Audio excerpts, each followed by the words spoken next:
Hello students. तो हम chapter number 14 कर रहे हैं, जिसका हमारा अब नेक्स्ट टॉपिक है असेसमेंट और मेज़रमेंट ऑफ डैमेजेस। तो इस टॉपिक में क्या है, ये हर्जाने की गणना या माप। तो यहाँ पे क्या है कि अगर कोई पार्टी कॉन्ट्रैक्ट को फुलफ़िल नहीं करती, रिवॉक कर देती है, अगर किसी कॉन्ट्रैक्ट का खंडन कर दिया जाता है, तो जो एग्रीव्ड पार्टी है वो डैमेजेस के लिए केस कर सकती है। अब क्या है कि असेसमेंट और मेज़रमेंट ऑफ डैमेजेस, कि कितने डैमेजेस उसको पे करने हैं। ठीक है, तो ये पॉइंट यहाँ डिसाइड किया जाता है कि कितने डैमेजेस उस पर्सन को पे करने हैं। तो ये एक केस है यहाँ पे हेडले वर्सेस बैक्सेंडल का। तो ये केस से जो है हमें क्लियर होगा कि क्या डैमेजेस उसको पे किए जाएंगे। तो पहले हम ये केस देखते हैं कि क्या केस था।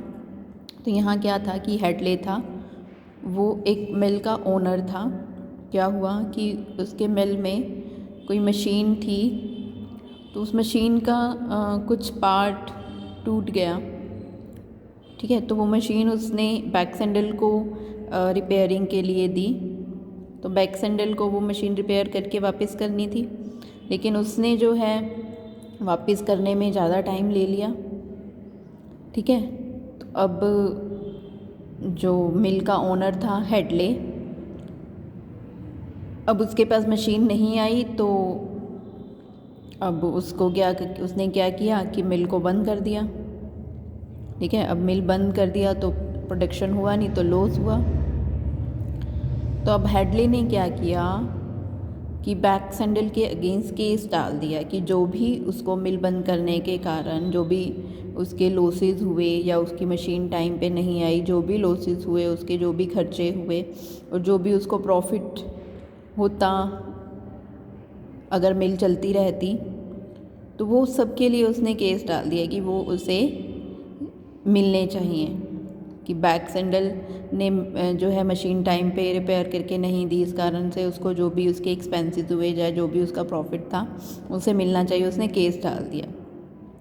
तो अब कोर्ट ने क्या डिसीज़न दिया। ठीक है, कोर्ट ने क्या कहा, ठीक है कि तुम्हारे जो एक्सपेंसेस हैं वो तो तुम्हें मिलेंगे। ठीक है, क्योंकि कॉन्ट्रैक्ट रिवोक हो गया, टाइम पर मशीन नहीं आई, लेकिन जो लॉस मतलब जो प्रॉफिट उसे होना चाहिए था, ठीक है, तो वो उसे नहीं मिलेगा। क्यों? क्योंकि ये जो लॉस था उसे ये इनडायरेक्ट रीज़न के कारण हुआ था। ठीक है, तो ये तभी उसे मिल सकता है अगर ऐसी उनके बीच में कोई बात हुई होती कि इन्फॉर्मेशन दी जाती कि अगर तुम टाइम पे नहीं दोगे मशीन मुझे, तो मैं जो है अगर मुझे मिल बंद करनी पड़ी तो फिर मुझे जो प्रॉफिट होना था वो भी तुम्हें देना पड़ेगा। अगर ऐसा कॉन्ट्रैक्ट होता तब उसे मिलता। ठीक है, जबकि एक्सपेंसेस तो डायरेक्ट है, दिख रहे हैं, तो वो एक्सपेंसेस तो उसे मिलेंगे, लेकिन जो प्रॉफिट है वो इनडायरेक्ट रीज़न है। ठीक है, तो वो उसे नहीं मिलेगा, वो इनडायरेक्ट रीज़न के कारण क्रिएट हुआ है। तो अब जो जस्टिस एंडरसन थे, उन्होंने क्या कहा कि ऐसे केसेस में जो भी एक पार्टी को जो भी लॉस होता है, तो वही लॉस उसे मिलना चाहिए जो कि रीज़नेबल, जो कि उस सिचुएशन से नेचुरल जो रीज़न्स के कारण जो लॉस क्रिएट हो रहा है, जो एक्सपेंसेस क्रिएट हो रहे हैं, वही उसे मिलेंगे। ठीक है, या वो मिलेंगे जो कॉन्ट्रैक्ट करते टाइम पार्टीज़ ने डिसाइड कर लिया कि ये लॉसेस, अगर कॉन्ट्रैक्ट पूरा नहीं होता तो ये लॉसेस और मिल सकते हैं। ठीक है, यानी कि या तो जो दिख रहे हैं नेचुरल जो डायरेक्ट लॉसेस हैं वो मिल जाएंगे, या फिर जो उन्होंने डिसाइड किया था वो मिल जाएंगे। ठीक है, तो अब इसी केस में कुछ प्रिंसिपल्स बन गए। ठीक है, और उन्हीं प्रिंसिपल्स को हमारे इंडियन कॉन्ट्रैक्ट एक्ट के सेक्शन 73 और 4 में भी दिया हुआ है। तो वो क्या है? सबसे पहला है कि अनुबंध का खंडन होने पर जो पीड़ित पक्षकार है वो अनुबंध का खंडन करने वाले पक्षकार से ऐसी हानि की क्षतिपूर्ति करा सकता है। यानी कि जो भी लॉस हुए, जो लॉस वो जो है वो उससे एक जो एग्रीव्ड पार्टी है वो दूसरी पार्टी से जिसने कॉन्ट्रैक्ट पूरा नहीं किया वो लॉसेस जो है उससे कवर करा सकता है। कौन से कवर करा सकता है? सबसे पहले ऐसे लॉसेस जो नेचुरल हैं, जो स्वाभाविक रूप से हैं, ठीक है। दूसरा, जिनका अनुबंध करते समय पक्षकारों को ज्ञान था कि रिवोकेशन के केस में ऐसे लॉस होंगे, ठीक है। एक तो वो लॉसेस जो नेचुरल थे, जो कि दिख रहा है कि ये होंगे, और दूसरा जो कॉन्ट्रैक्ट करते टाइम जो पार्टीज़ को ये पता था कि ये लॉसेस होंगे तो वो लॉसेस भी उसे मिलेंगे। दूसरा, जो इनडायरेक्ट रीजंस के कारण या इनडायरेक्ट लॉसेस हैं तो वो लॉसेस कवर अप नहीं होंगे, वो लॉसेस पे नहीं किए जाएंगे, ठीक है। तो जैसे कि अभी हमने इस केस में पढ़ा कि जो लॉसेस थे, एक्सपेंसेस थे, जो एक्सपेंसेस थे वो तो पे किए जाएंगे उसको, लेकिन जो प्रॉफिट की वो डिमांड कर रहा है तो वो उसे पे नहीं किया जाएगा। फिर थर्ड,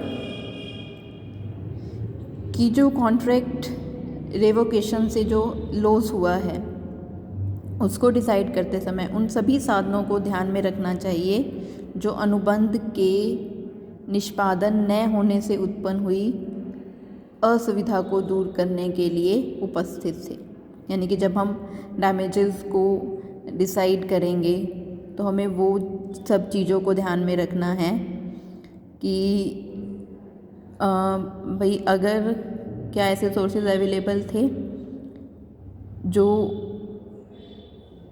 वो जो सिचुएशन क्रिएट हुई, ठीक है, उसको दूर किया जा सकता था उन सोर्सेज की हेल्प से। जैसे कि अभी आपको एक एग्ज़ाम्पल भी हम पढ़ते हैं इसका कि जैसे कि ए बी से कोई रुई ख़रीदने का कॉन्ट्रैक्ट करता है अपनी मिल के लिए, प्रोडक्शन के लिए।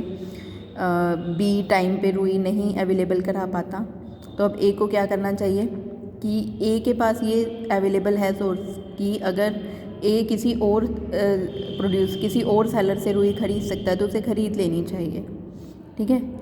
उसको अपनी मिल को बंद नहीं करना चाहिए। तो ये भी देखा जाएगा क्या उसके पास सोर्सेज अवेलेबल थे उस डैमेज को डिसाइड करते टाइम, जो कि ऐसे लिखा हुआ है कि जो अनुबंध के निष्पादन न होने से उत्पन्न हुई असुविधा को दूर करने के लिए उपस्थित थे। तो यहाँ पे क्या है कि जो रुई है, अब डैमेजेस क्या पे किए जाएंगे कि मान लिया ए ने रुई ख़रीदने के लिए जो कॉन्ट्रैक्ट किया था कि वो रुई उसे ख़रीदनी थी 50,000 की, और जब बी ने देने से मना कर दिया या बी नहीं दे पाया तो उस टाइम उसको रुई मार्केट में मिल रही है 60,000 की, तो 10,000 रुपये बी ए को देने के लिए रेस्पॉन्सिबल है। तो अगर ए अपनी मिल ही बंद कर देता है, ठीक है, तो वो जो उसको लॉस हुआ वो क्लेम नहीं कर सकता क्योंकि उसके पास ये अवेलेबल था सोर्स कि वो कहीं और से रुई ख़रीद सकता है और अपना प्रोडक्शन कंटिन्यू कर सकता है। तो उसे जो उस रुई का कॉन्ट्रैक्ट प्राइस है और जो मार्केट प्राइस है उसके लिए तो वो क्लेम कर सकता है, लेकिन वो अपनी मिल को उसे बंद नहीं करना है, ठीक है, और अपने लॉस को और बढ़ाना नहीं है। तो इस केस में नेक्स्ट क्या है कि अगर किसी अमाउंट के बारे में भी अगर कॉन्ट्रैक्ट में लिखा हुआ है कि इतना अमाउंट देना है, ठीक है, तो वो अमाउंट भी अगर कॉन्ट्रैक्ट पूरा नहीं होता तो वो अमाउंट भी पे करना पड़ेगा, ठीक है।